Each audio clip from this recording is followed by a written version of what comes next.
Mother's day, মা দিবস, father's day বলে তো কিছু হয় না আলাদা করে। মা বাবা আমাদের জন্য সারা জীবন করে যায়।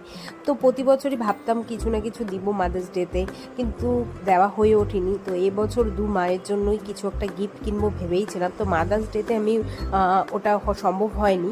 তো মাদার্স ডের পরেই আমি গিয়ে মাদের দুই মায়ের জন্য একটা গিফট কিনে নিয়ে এসেছিলাম। তো দেখো দুই মায়ের কি রিয়াকশন।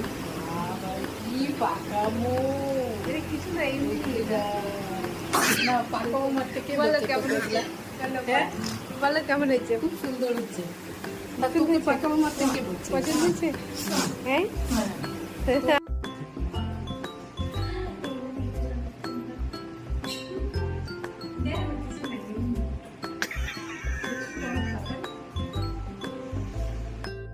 আমার শাশুড়ি মা আসলে এইসবে খুব একটা অভ্যস্ত নেই, ভিডিওতে। তো যাই হোক, মা অত রিয়াকশান দিতে পারেনি, কিন্তু মা খুব খুশি হয়েছিল। ওটা মুখ দেখেই বুঝতে পারছিলাম যে পরে সবাইকে বলেছে, তো তার জন্যই বুঝতেই পারছিলাম।